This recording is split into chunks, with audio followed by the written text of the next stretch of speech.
જૂનાગઢના માળિયાહાટીનામાં બે સિંહ બાળના મોત નિપજ્યા છે। બંને સિંહ બાળને કૂવામાંથી મૃત હાલતમાં બહાર કાઢી પીએમ માટે મોકલવામાં આવ્યા છે।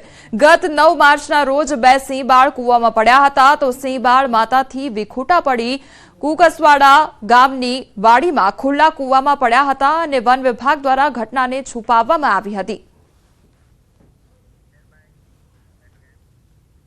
ગીર સોમનાથ જિલ્લા કલેક્ટરે ગેરકાયદેસર ખનન કરતા માફિયાઓ સામે તવાઈ બોલાવી છે। કલેક્ટર દ્વારા ખનીજ વિભાગ અને રેવન્યુ વિભાગને છેલ્લા 1.5 મહિનાથી ખનીજ ચોરી મામલે તપાસ કરવા સૂચન કરવામાં આવ્યું હતું, જેમાં સતત રેડ કરાતા 26 લીઝ ધારકો પર કાર્યવાહી કરવામાં આવી છે। આ તમામ થઈ 221 કરોડનો દંડ ફટકારવામાં આવ્યો છે। એટલું જ નહીં, રોયલ્ટી ચોરી પણ કરવામાં આવતી હતી। તપાસમાં વિસંગતતા સામે આવી છે। આ તમામને પણ કરોડોનો દંડ ફટકારવામાં આવ્યો છે। हाल पण आ झुंबेश यथावत छे, जेथी आवनार समयमां हजू घणी खनिज चोरी झड़पाशे। 26 जग्याए अमे रेड करी छे अने एमां 221 करोड़ जेटलो अत्यारे खनिज चोरी छे पकड़ायेल छे, जेनी આગળની જે એની સુનાવણીની કાર્યવાહી છે અત્યારે મારી કક્ષાએ ચાલુમાં છે અને એમને પૂરતો હિયરિંગને કરી અને નિયમોસરનો દંડ કરવામાં આવશે।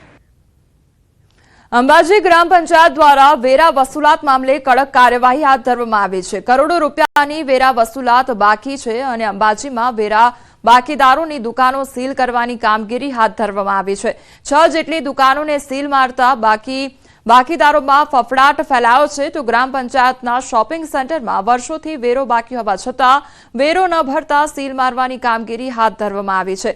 શોપિંગ કોમ્પ્લેક્સના વેરાની બાકી નીકળતી રકમની 12% દંડ વ્યાજ સાથે ગણતરી કરી ફરી નોટિસો ફટકારવામાં આવશે।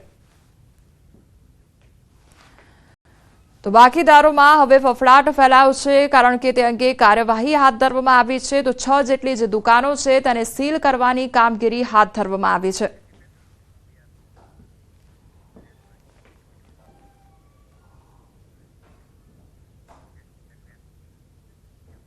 નર્મદા નદીની પરિક્રમા કરતા લોકો માટે ખુશીના સમાચાર સામે આવ્યા છે। હાંસોટના વમલેશ્વર ગામ ખાતે જેટીનું નિર્માણ કરવામાં આવ્યું છે। ઉલ્લેખનીય છે કે દેશની એવી પહેલી નદી નર્મદા કે જેની પરિક્રમા કરવામાં આવે છે તેના માટે રાજ્ય સરકાર તરફથી 21 કરોડના ખર્ચે જેટીનું રાજ્યકક્ષાના પ્રધાન કુંવરજી હળપતિના હસ્તે લોકાર્પણ કરવામાં આવ્યું છે।